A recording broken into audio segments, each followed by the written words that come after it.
이번 시간에 우리 2022년 3회 정보처리 산업기사 실기 기출문제를 같이 한번 풀어보도록 하겠습니다. 데이터베이스에 관한 그 설명이래요. 다음 설명에서 이제 가로 안에 이제 공통적으로 들어갈 그 알맞은 답, 그걸 이제 써라. 그렇게 이제 문제가 나왔습니다. 자, 우리 여기 설명을 보니까 땡땡은 그리고 나왔어요. 땡땡이라는 거는 우리 사용자에게 접근이 허용된 그 자료만 제한적으로 이제 보여주기 위해서 하나 이상의 그 기본 테이블로부터 유도된 그런 이제 가상의 이제 테이블이래요. 그러면 여기까지만 딱 봐도 우리는 정답이 이제 바로 떠올라야죠. 우리 가상의 테이블을 보고 우리는 이제 뷰라고 그렇게 이제 부르는 거죠. 해서 우리 뷰라는 거는 저장 장치 내에 물리적으로 이제 존재하지 않지만 왜 가상 테이블이니까. 근데 사용자한테는 진짜로 이제 있는 것처럼 그렇게 이제 간주가 된다. 해서 뷰를 통해서만 데이터에 접근함으로써 뷰에 이제 나타나지 않는 그런 데이터들이요. 그런 데이터들은 이제 안전하게 이제 보호할 수 있다.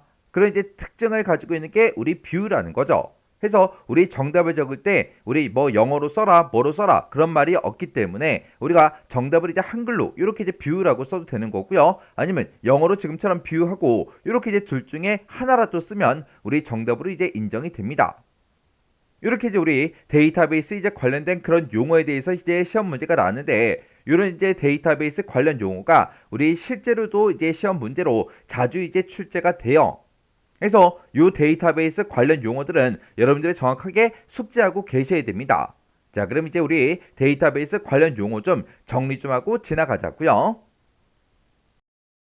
우리 스택이라는 거요. 스택이라는 거는 우리 리스트의 이제 한쪽 끝으로만 자료의 이제 사유 삭제 그 작업이 이제 이루어지는 그런 자료 구조를 보고 우리가 이제 스택이라고 불러요.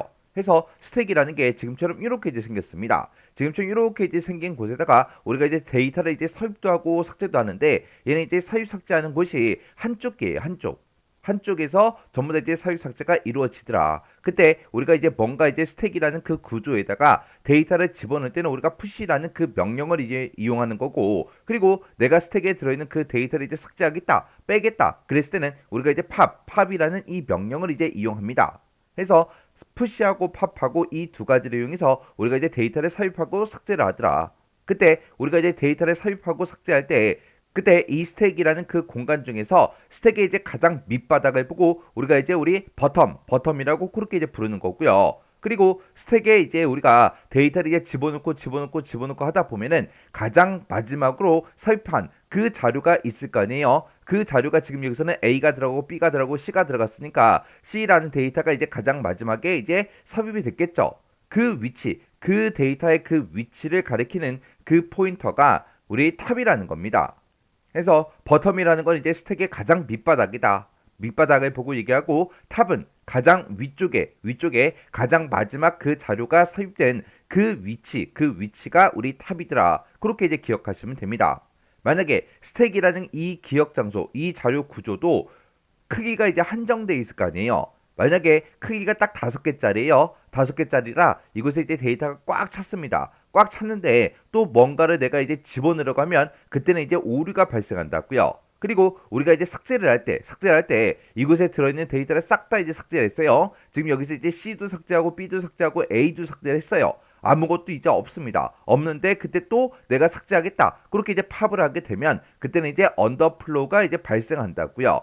해서 여기서 이제 우리가 오버플로우다, 언더플로우다 이런 게 이제 발생할 수 있는데 오버플로우라는 거는 스택 이 구조가 꽉 차 있는 그 상태에서 또다시 우리가 삽입을 하고자 했을 때 푸시를 하게 되면 그때는 오버플로우가 발생하고 그리고 이 스택이라는 이 자료 구조에 뭔가 이제 데이터를 이제 우리가 삭제를 할 때는 팝을 이용하는데 그때 내가 스택에서 가지고 있는 그 데이터가 하나도 없어요. 없는데 그때 또 우리가 팝을 하게 되면 그때는 이제 언더플로우가 이제 발생을 합니다. 그러면 스택이라는 구조가 지금쯤 이렇게 있을 때 맨 처음에 이제 삽입된 게 우리 A겠죠. 그 다음에 두 번째로 이제 삽입된 게 우리 B고요. 그 다음에 세 번째로 이제 삽입된 게 이제 C입니다. 근데 우리가 이제 삭제를 할 때는 우리가 C라는 그 데이터를 먼저 빼야 B를 빼고 우리가 A를 뺄 수가 있겠죠. 지금처럼 A, B, C 이렇게 순서대로 있는데 내가 A를 먼저 빼고 싶다. 뺄 수 있다 없다? 없더라. 그 다음에 내가 지금처럼 A, B, C하고 이렇게 이제 데이터를 가지고 있는데 B를 먼저 빼고 싶어요. 뺄 수가 없죠. 해서 우리가 이제 맨 위에 있던 이 C를 먼저 빼줘야 그 다음에 이제 B가 빠지고 그 다음에 이제 A가 빠질 수 있다고요. 해서 한쪽 끝으로만 그렇게 이제 자료의 사유일까 삭제 그 작업이 이루어지기 때문에 가장 마지막에 입력했던 그 C가 먼저 이제 출력할 수 있는 그런 구조 그걸 보고 우리가 이제 스택 그렇게 이제 부르는 거예요. 그래서 이 스택이라는 거는 우리가 다른 말로 리포다 그렇게 이제 불러요. 이 리포가 last in 마지막에 들어온 게 first out 먼저 이제 나간다. 그렇게 해서 우리가 이제 후입 선출 그렇게 이제 부릅니다. 그 다음에 이제 Q라는 거요. 이 Q라는 거는 리스트의 이제 한쪽에서는 이제 삽입 작업이 이제 이루어지고 그리고 또 다른 한쪽에서는 이제 삭제 작업이 이루어지도록 그렇게 이제 구성해 놓은 그런 자료 구조를 보고 우리가 이제 Q 그렇게 이제 부릅니다. 자, 이게 무슨 말인지 좀 보자고요. Q라는 거는 지금처럼 이렇게 이제 생겼습니다. 지금처럼 우리 터널이 이렇게 있다고 생각을 해보세요. 그러면 기차가 이제 삽입되는 그 방향이 지금 무조건 이쪽에서는 삽입만 이루어지는 거고요. 이쪽에서는 무조건 이제 삭제만 이루어집니다. 이렇게 한쪽에서는 이제 삽입 작업이 또 다른 한쪽에서는 삭제 작업이 이렇게 이제 삽입과 삭제가 서로 이제 반대 방향에서 이루어지게 그렇게 이제 구성된 그런 자료 구조를 우리가 이제 Q라고 그렇게 이제 부릅니다. 해서 지금 이곳에 지금 A다, B다, C다, D다 해서 기차가 이렇게 이제 순서대로 들어가면 나올 때도 그 순서대로 똑같이 이제 나온다고요. 해서 먼저 들어간 게 이제 먼저 나오죠. 해서 얘는 이제 우리 P4, 우리의 first in, first out 그렇게 이제 불러요. 먼저 들어간 게 이제 먼저 나온다. 그렇게 해서 우리가 선임선출이다. P4다. 그렇게 이제 부르는 거예요. 근데 이 Q라는 이 공간에다가 우리가 이제 데이터를 삽입했을 때 맨 처음에 이제 삽입된 그 자료의 위치를 우리가 프론트로 이제 나타내는 거예요. 그리고 가장 마지막에 삽입된 그 자료의 위치를 나타내기 위해서 우리가 이제 리어라는 걸 이제 사용을 합니다. 그때 이 프론트라는 거는 이쪽이 이제 삭제하는 곳이기 때문에 우리가 삭제를 할 때 맨 처음에 이제 삭제는 그 데이터의 이제 위치가 우리 프론트가 되겠죠. 그리고 뭔가 이제 데이터가 또 하나 더 이곳에 이제 새로 이제 들어왔습니다. 그때는 이제 리어의 위치를 이제 옮겨줘야 되겠죠. 해서 이 프론트라는 거는 우리가 이제 삭제 작업을 할 때 사용을 하는 거고요. 그리고 우리가 이제 데이터를 삽입 작업할 때 그때 이제 사용하는 게 우리 리어라는 겁니다. 해서 요런 게 이제 Q하고 우리 스택이라는 거요. 그 다음에 이제 우리 정교화라는 거요. 이 정교화라는 거는 우리가 이제 함수적 종속성, 그런 이제 여러 가지 이제 종속성 이론을 이용해서 우리 잘못 설계된 그런 관계형 스키마를 더 작은 속성의 세트로 이제 쪼개서 우리가 이제 바람직한 그런 스키마로 만들어가는 그런 이제 과정을 보고 우리가 이제 정교하다. 그렇게 이제 부르는 거예요. 자, 예를 들어서 지금처럼 이런 이제 테이블이 하나 있어요. 이 테이블을 보게 되면 지금처럼 이렇게 이제 데이터를 쭉쭉쭉 작성을 했는데 만약에 모니터에 대한 그 데이터가 있어요. 이 모니터에 대한 그 데이터가 지금처럼 주문을 이제 두번했을 때 지금 이렇게 이제 표현할 수가 있죠. 그리고 우리 마우스에 대한 그 제품이 있는데 그 마우스에 대한 그 주문이 만약에 이렇게 이제 3번이 들어왔다. 그러면 지금처럼 이렇게 이제 표현할 수 있을 거예요. 그때 원래 이 데이터를 표현할 때는 이 앞에 요 데이터 앞에 이제 마우스라는 그 데이터가 이렇게 이제 써져 있을 거고 얘도 이제 마우스 거기 때문에 그 앞에 이렇게 이제 데이터가 똑같이 마우스다 하고 이렇게 써져 있을 거고 그리고 요 데이터도 우리 마우스의 데이터이기 때문에 마우스의 데이터가 이곳에 써져 있을 거라고요. 그리고 모니터도 지금 주문 번호로 봤을 때는 이렇게 이제 2개가 있죠. 2개가 있으니까 그때 이 모니터다 해서 요것도 이제 2번 이렇게 이제 작성이 된다고요. 이런 데이터를 우리가 이제 관리하고자 할 때 이렇게 이제 중복되는 데이터가 많으면 많을수록 우리한테는 안 좋다고요. 그러면 이런 이제 테이블이 하나가 있을 때 이거를 이제 우리가 2개로 이제 쪼개버리는 거예요. 해서 하나 이제 제품 테이블이다. 그리고 하나 이제 제품 주문이다 해서 이렇게 이제 2개의 테이블로 우리가 쪼개게 되면 그렇게 이제 중복되는 거를 우리가 이제 막아줄 수가 있겠죠. 해서 이런 식으로 하나의 이제 큰 테이블을 여러 개의 이제 테이블로 우리가 이제 쪼개는 그런 과정을 보고 우리가 이제 정교하다 그렇게 이제 부르는 거예요. 그때 이제 우리 정교화 과정에 보게 되면 지금처럼 이렇게 이제 여러 개의 이제 단계를 거쳐서 우리가 이제 정교화가 이제 수행이 됩니다. 그때 이제 우리가 비정규형 그런 이제 릴레이션을 가지고 있어요. 우리 릴레이션이 이제 테이블이고요. 내가 이제 테이블을 가지고 있는데 비정교화된 거, 아직 정교화를 하지 않은 그런 이제 테이블이 하나가 있을 때 그 테이블에 대해서 테이블에 들어있는 모든 속성의 값이 원작 값으로만 그렇게 이제 구성이 되게끔 그렇게 이제 되어 있는 그런 정규형을 보고 우리가 이제 1정규형 그렇게 이제 부르는 거예요. 그리고 이제 부분적 이제 함수 종속을 이제 제거한 거 그걸 보고 우리가 이 정규형 그렇게 이제 부르는 거고요. 그리고 이행적 함수 종속을 이제 제거한 걸 보고 우리가 이제 3정규형 그렇게 이제 부르는 거고 결정자이면서 이제 후보키가 아닌 것들을 싹 다 이제 제거한 거 그게 이제 우리 BCNF 그렇게 이제 부르고요. 그리고 다치 종속을 이제 제거하게 되면 이제 4정규형이 되는 거고 그리고 조인 종속성을 이제 이용해서 우리가 이제 테이블을 구성하게 되면 그게 이제 5정규형이요. 해서 이렇게 이제 정규화 과정에 보게 되면 1정규형이다, 2정규형이다, 그리고 3정규형이다, 그리고 BCNF다, 그리고 4정규형이다, 그리고 5정규형이다 해서 이렇게 이제 여러 가지 이제 정규화 과정이 있습니다.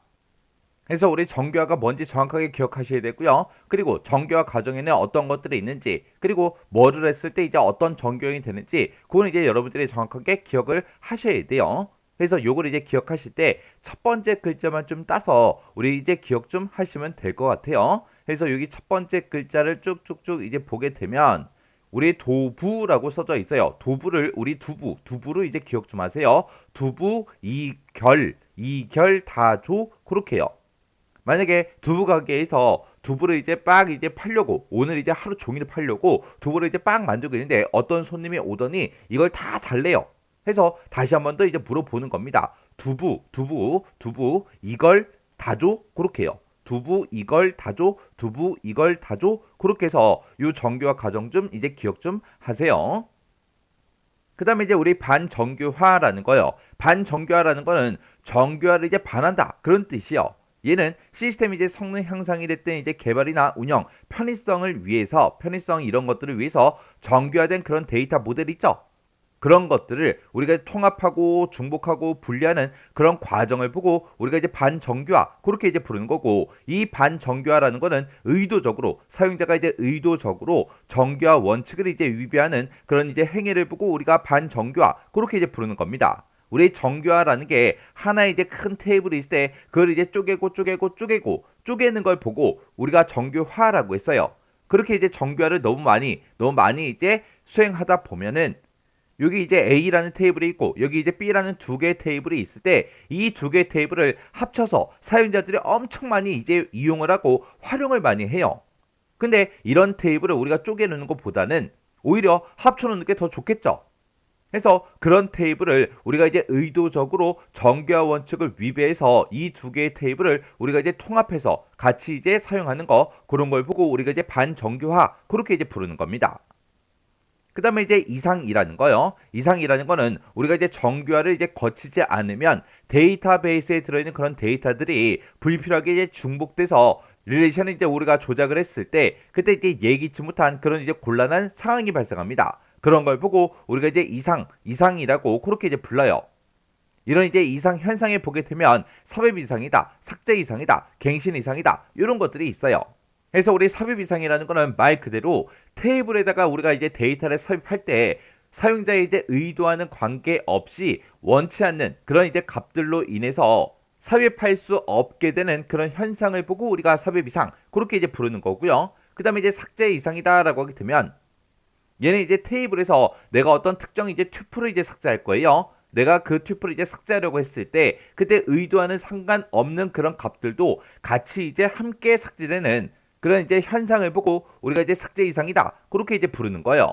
그리고 갱신 이상이다라고 하게 되면 얘는 이제 어떤 특정 테이블에서 우리가 튜플에 들어있는 그런 속성의 값을 우리가 말 그대로 갱신하고자 했을 때 그때 일부의 튜플의 정보만 갱신이 돼서 정보의 이제 불일치성 그런 현상이 일어나는 걸 보고 우리가 이제 갱신 이상이다 그렇게 이제 부르는 거예요. 그래서 이런 이상 현상은 왜 일어난다? 우리가 이제 정규화 과정을 거치지 않게 되면 중복되는 데이터가 많아지더라. 그런 이제 중복되는 그런 데이터로 인해서 예기치 못한 그런 곤란한 그런 상황이 이제 발생하더라. 그런 이제 곤란한 상황을 우리가 이상 현상이다. 그렇게 이제 부르는 거예요. 그래서 우리가 데이터베이스에서는 정규화라는 이 과정을 우리가 거친 다음에 우리가 데이터를 이제 이용해야 이런 이제 이상 현상이 이제 발생하지 않는다고요. 그다음에 이제 우리 인덱스라는 거요. 인덱스라는 게 우리말로 하기 때문에 이제 목차라는 그런 뜻을 가지고 있죠. 우리가 교재에서 어떤 특정 내용을 이제 찾아갈 거예요. 내가 교재에서 어떤 특정 내용을 이제 찾고자 할 때 우리가 이제 책을 한 장씩 한 장씩 전부 다 넘겨가면서 내가 원하는 그 데이터를 이제 찾는 게 아니잖아요. 우리는 교재에서 맨 앞부분에 보게 되면 이제 목차, 차례가 있죠. 거기를 보고 그곳을 이제 보고 내가 원하는 곳이 어디인지 그게 이제 몇 페이지에 있는지 그걸 이제 본 다음에 그 해당 페이지로 이제 우리가 찾아가면 되겠죠. 그런 게 이제 우리 인덱스 목차라는 거요. 그래서 얘는 우리가 데이터베이스가 있을 때 그 데이터베이스에 보게 되면 엄청나게 많은 그런 데이터들이 들어있다고요. 그런 데이터에 내가 이제 원하는 데이터에 빠르게 이제 접근하기 위해서 우리가 이제 인덱스를 이제 구성해서 사용을 하는 겁니다. 이 인덱스를 구성하게 되면 키값하고 포인터 이 두 가지가 이제 쌍으로 구성되는 그런 이제 구조로 되어 있는 게 우리 인덱스라는 거예요. 우리가 앞에 이제 목차를 봐도 어떤 내용이 몇 페이지에 있다, 어떤 내용이 이제 몇 페이지에 있다, 그런 것들이 전부 다 써져 있잖아요. 그것처럼 키값과 이제 포인터 이 두 가지를 쌍으로 이제 구성되는 그런 데이터 구조가 우리 인덱스라는 이 구조입니다. 그 다음에 이제 우리 뷰라는 거요. 뷰라는 거는 보여주다 그런 뜻을 가지고 있죠. 내가 만약에 이제 어떤 특정 사이트에 특정 이제 쇼핑몰에 내가 이제 회원가입을 했다고 생각해 보세요. 그러면 나의 정보는 전부 다 이제 회원 테이블이라는 곳에 전부 다 이제 저장이 될 거예요. 그리고 내가 만약에 물건을 이제 주문하게 되면 그 주문한 내역이 우리 주문 테이블이라는 곳에 이제 저장이 됩니다. 그리고 내가 이제 어떤 특정 물건을 이제 주문하고 나서 그 제품이 이제 어디까지 왔는지 보기 위해서 그 해당 이제 쇼핑몰에 이제 방문한 다음에 이제 마이 페이지로 이제 이동하게 되면 내가 이제 주문한 그 목록이 이제 나타나죠. 그때 그 주문한 그 목록을 이제 보고자 했을 때 그 데이터는 우리 주문 이 테이블에 들어있는 그 데이터를 이제 보여주는데 이곳에 들어있는 모든 데이터를 다 보여주는 게 아니라 딱 내 거만 보여주죠. 그리고 내가 이제 마이 페이지로 갔을 때 내 정보도 이제 표시해 줘야 돼요. 거기다가. 그러면 그때 이제 회원 테이블에서 그 데이터를 이제 가지고 올 텐데 이 회원 테이블에 들어있는 모든 데이터를 다 보여주는 게 아니라 딱 내 것만 보여주잖아요. 그래서 우리 사용자에게 이제 접근에 허용된 그런 자료만 우리 제한적으로 이제 보여주기 위해서 하나 이상의 이제 기본 테이블로부터 유도된 그런 이제 가상의 이제 테이블을 보고 우리가 이제 뷰 그렇게 이제 부르는 겁니다. 해서 실제 존재하는 그 테이블은 회원 테이블이다. 주문 목록 테이블에 대해서 이렇게 이제 두 개의 테이블이 있지만 이곳에 들어있는 모든 데이터가 나한테 다 보이지는 않는다고요. 나한테 이제 접근에 허용된 그런 자료만 제한적으로 보여주기 위해서 사용하는 그런 이제 가상의 테이블을 우리가 이제 뷰라고 그렇게 이제 부르는 거예요. 그래서 얘는 지금 이곳에 가상이다. 그런 말이 붙어 있죠. 그래서 얘는 이제 물리적으로 존재하지 않죠. 그래서 실제로 이제 물리적으로 존재하지 않지만 사용자한테는 마치 이런 이제 테이블이 있는 것처럼 가상의 이제 테이블이 있는 것처럼 그렇게 이제 보여주는 걸 보고 우리가 이제 뷰 그렇게 이제 부르는 거예요. 그다음에 이제 우리 파티션이라는 거요. 우리 파티션이라는 거는 예를 들어서 우리가 컴퓨터에 실제로 이제 사용하고 있는 그런 이제 하드 디스크가 딱 하나가 있어요. 근데 그 하나의 이제 하드 디스크, 물리적인 그 하나의 하드 디스크를 우리가 이제 논리적으로 C 드라이브다, D 드라이브다 그렇게 이제 쪼개서 이제 사용할 수 있는 게 우리 파티션이었어요. 그것처럼 이 파티션이라는 거는 우리 데이터베이스에서 대량의 이제 테이블이나 우리 인덱스 그런 것들을 작은 이제 논리적인 그런 이제 단위인 우리 파티션으로 이제 쪼개는 거, 나누는 걸 보고 우리가 이제 파티션 그렇게 이제 부르는 겁니다. 그래서 우리 이제 대용량의 이제 데이터베이스 같은 경우에는 몇 개 이제 중요한 그런 테이블에만 집중적으로 이제 데이터가 이제 증가를 해요. 증가가 되기 때문에 이런 테이블들은 우리가 이제 작은 단위로 이제 나눠서 분산을 시키게 되면 성능 저하 방지를 이제 할 수가 있습니다. 그리고 데이터 관리도 오히려 이제 쉬워지겠죠. 예를 들어서 우리 쇼핑몰이다라고 하게 되면 이제 회원 테이블이라는 게 데이터가 엄청나게 많이 이제 증가될 가능성이 높죠. 왜? 회원들은 계속해서 이제 새로 회원 가입하고 하기 때문에 그런 이제 회원 테이블은 데이터가 이제 늘어날 수밖에 없어요. 그리고 제품을 이제 주문한 거 그런 것도 이제 관리하는 주문 목록이라는 그 테이블도 따로 있을 거예요. 그러면 회원들이 이제 어떤 특정 제품을 주문할 때마다 그곳에 대해 데이터가 계속해서 이제 증가를 한다고요. 그런 이제 테이블 같은 경우에는 우리가 이제 연도별로 연도별로 이제 쪼개서 테이블을 이제 쪼개서 그렇게 이제 관리하는 게 더 좋다고요. 그래서 우리 데이터베이스에서 대용량의 이제 테이블이 됐든 인덱스가 됐든 그런 것들을 작은 이제 논리적인 그런 단위인 파티션으로 이제 나누는 거, 그걸 보고 우리가 이제 파티션이라고 하더라. 그렇게 이제 기억하시면 됩니다. 그 다음에 이제 우리 관계 대수라는 거요. 이 관계 대수라는 거는 관계형 데이터베이스에서 원하는 그 정보, 그리고 그 정보를 이제 검색하기 위해서 어떻게 이제 유도해야 되는지, 그를 이제 기술한 그런 이제 절차적인 언어를 보고 우리가 이제 관계 대수, 그렇게 이제 부르는 겁니다. 그리고 우리 관계 해석이라는 거요. 이 관계 해석이라는 거는 관계 데이터 이제 연산을 표현하는 그 방법을 보고 우리가 이제 관계 해석, 그렇게 이제 부르는데, 이 관계 해석이라는 거는 정보가 이제 무엇이다, 그것만 이제 정의하는 걸 보고 우리가 이제 관계 해석, 그렇게 이제 부르는 거고요. 얘는 이제 관계 데이터 모델의 제안자인 이제 코드라는 그 사람이 수학에 이제 수로해서 이걸 이제 기반을 두고 관계 데이터베이스를 위해서 제안한 게 우리 관계 해석이라는 거예요. 그 다음에 이제 우리 후보 키라는 게 있고, 우리 이제 기본 키라는 게 나오고, 우리 이제 대체 키라는 게 나오고, 이런 것들이 이제 나옵니다. 자, 예를 들어서 이제 우리나라에서 이제 대통령 선거를 한다고 가정을 한번 해보자고요. 우리 이제 대통령 선거를 하는데 그때 이제 A라는 후보가 있고, 그 다음에 이제 B라는 후보가 있고, C라는 후보가 있고, 이제 D라는 후보가 있고, 이렇게 이제 네 명의 사람이 대통령이 되겠다고 이제 대통령 선거에 전부 다 이제 나왔습니다. 이 A, B, C, D 이 네 가지를 보고 우리 이제 후보키라고 그렇게 이제 부르는 거예요. 이렇게 이제 네 명이 있을 때 그 중에서 이제 투표가 이제 끝나고 그때 이제 표를 많이 이제 획득한 그 사람이 이제 대통령이 되는 거죠. 그때 만약에 이 D라는 사람이 표를 이제 제일 많이 받아서 이제 대통령이 됐다고 그렇게 이제 가정을 한번 해보자고요. 그때 이 D라는 걸 보고 우리가 이제 기본키라고 그렇게 이제 부르는 겁니다. 그리고 선거에서 떨어진 이 A, B, C 요 세 명 있죠. 이 세 명을 보고 우리가 이제 대체키라고 그렇게 이제 부르는 거예요. 그래서 우리 후보 키라는 거는 우리 릴레이션을 이제 구성하고 있는 그런 속성들 중에서 튜플을 이제 유일하게 식별할 때 이제 사용되는 그런 이제 속성들의 부분 집합, 기본 키로 이제 사용할 수 있는 그런 속성들을 의미하는 게 우리 후보 키라는 겁니다. 그래서 이 후보 키라는 거는 릴레이션에 있는 모든 튜플에 대해서 유일성 그리고 최소성 이 두 가지를 전부 다 이제 만족을 시켜야 우리 후보 키가 이제 될 수 있는 거예요. 지금 여기 보게 되면 이제 유일성이다, 질성이다 그렇게 나는데, 그때 이제 우리 유일성이라는 거는 하나의 키 값으로 하나의 이제 튜플을 이제 유일하게 식별할 수 있어야 된다. 그걸 보고 이제 우리가 유일성 그렇게 이제 부르는 거고, 최소성이라는 거는 모든 레코드를 유일하게 이제 식별하는데 꼭 필요한 그런 속성으로만 구성이 되어야 된다. 그게 이제 우리 최소성이요. 그래서 이 후보키라는 거는 유일성과 최소성 이 두 가지를 모두 다 이제 만족을 시켜야 돼요.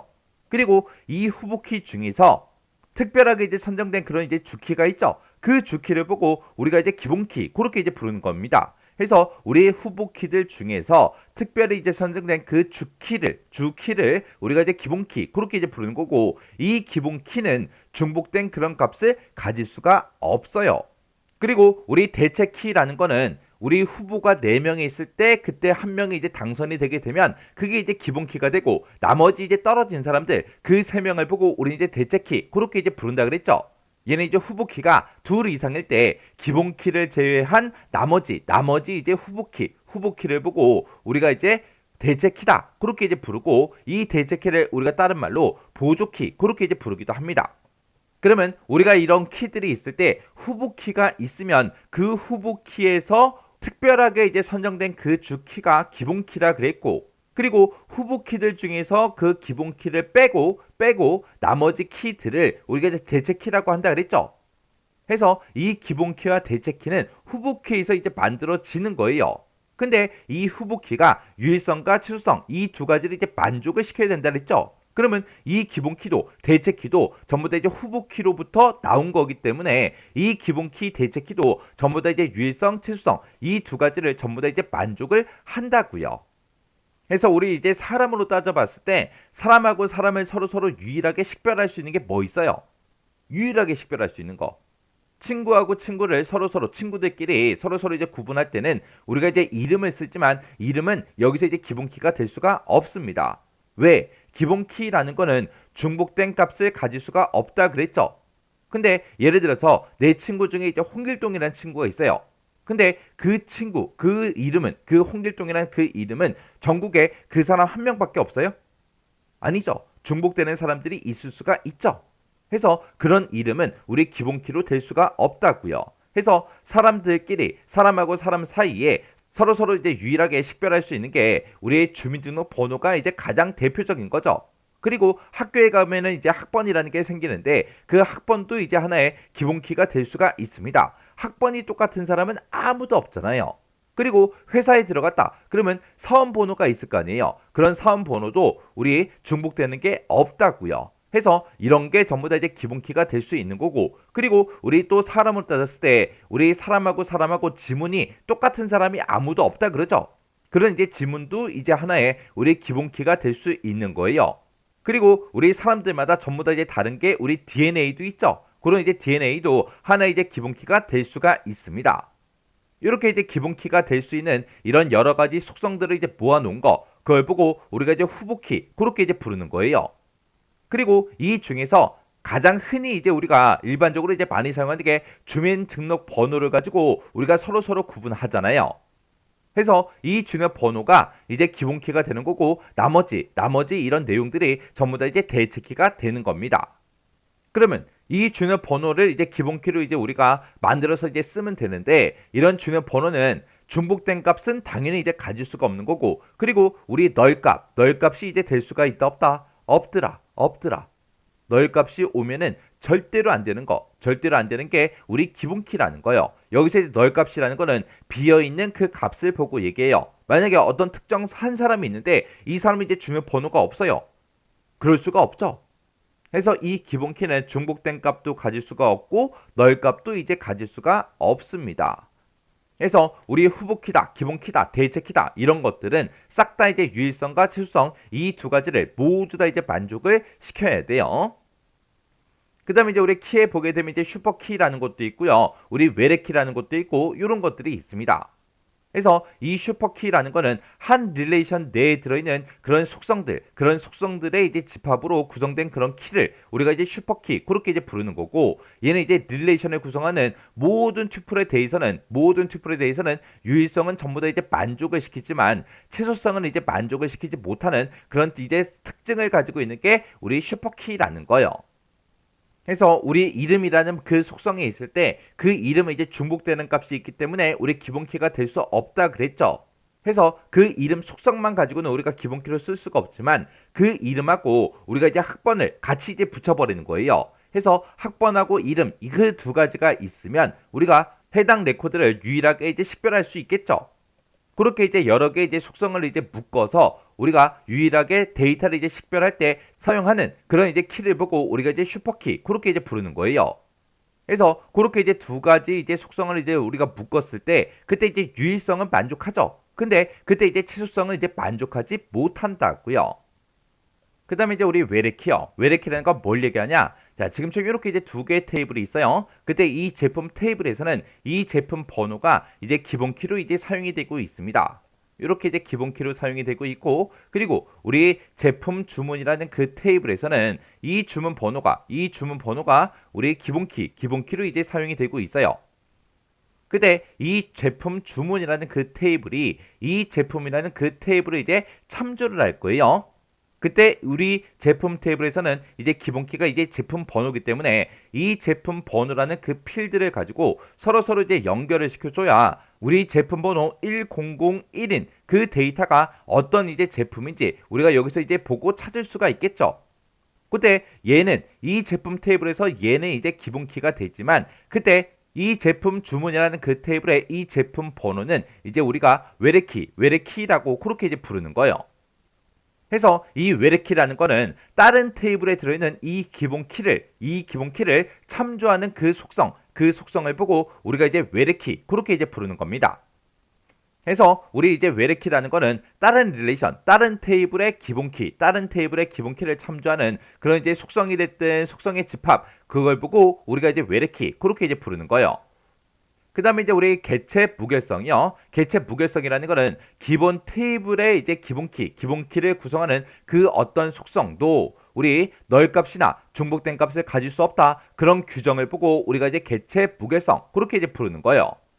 그래서 우리가 가지고 있는 이런 기본키는 널 값이 올 수도 없고 그곳에 우리 중복된 값도 이제 저장을 시킬 수가 없더라. 그게 이제 우리 개체 무결성이요. 그 다음에 이제 우리 참조 무결성이요. 참조 무결성이라는 거는 아까 우리 외래키라는 게 다른 테이블에 들어있는 그런 기본키, 다른 테이블에 들어있는 그런 기본키를 참조하는 그 속성들의 집합을 보고 우리가 이제 외래키, 그렇게 이제 불렀죠. 그때 이 참조 무결성이라는 거는 우리 그 외래키 값에 대한 그 설명입니다. 이 외래키 값은 널 값이어도 돼요. 근데 그 참조하고자 하는 그 릴레이션, 그 참조 테이블 있죠? 그 테이블에 기본 키 값과 동일한 값만 이제 가져야 된다. 그게 우리 참조 무결성이요. 그래서 우리 참조 무결성이라는 건 뭘 얘기하냐? 지금 여기 보게 되면 이제 제품 번호가 우리 제품 테이블에는 이렇게 이제 세 가지밖에 없어요. 근데 이 제품 주문이라는 그 테이블에 만약에 1002 그런 이제 제품 번호를 우리가 쓸 수 있다 없다? 없더라. 왜? 이 쇼핑몰에는 제품이 이 세 가지밖에 없어요. 없는데 1002라는 그 코드를 가진 그 제품 번호가 없잖아요. 이런 거는 아예 우리가 사용을 할 수가 없겠죠. 그래서 우리가 이곳에 제품 테이블에 이 제품 번호는 이제 기본 키로 이제 사용이 됐지만 제품 주문이라는 이 테이블에서 우리 제품 번호는 이제 외래키로 이제 사용이 된다고요. 그래서 여기서 이제 사용할 수 있는 그 값은 이 기본 키로 이 제품 테이블에 이 기본 키로 이제 설정된 이런 값들만 우리가 사용할 수 있다. 그 얘기예요. 그래서 1002 이런 건 올 수가 없습니다. 그래서 우리 참조 무결성이라는 거는 외래키 값이요. 외래키 값은 널 값이 와도 돼요. 비어있는 값이 와도 돼요. 근데 참조하는 그 릴레이션에 우리 기본 키 값과 동일한 값을 이제 사용해야 된다. 해서 참조할 수 없는 그런 외래키 값을 가질 수 없다. 그런 규정을 보고 우리가 이제 참조 무결성 그렇게 이제 부르는 거예요. 이렇게 해서 우리 데이터베이스 관련 우리 신기술이랑 용어랑 같이 한번 살펴봤습니다. 우리 데이터베이스 그런 신기술도 시험 문제에 엄청나게 자주 나옵니다. 그리고 우리 데이터베이스 관련 용어들도 시험 문제에 엄청나게 자주 나와요. 특히 이 데이터베이스 관련 용어는 거의 매 회차마다 시험 문제에 꼬박꼬박 나오고 있다. 그렇게 이제 생각하시면 돼요. 그래서 이런 용어 하나하나가 어떤 것들을 의미하는지 서로 구분할 수 있도록 여러분들이 정확하게 알고 계셔야 돼요. 자, 그럼 이 내용 잘 정리하고 지나가시기 바랍니다.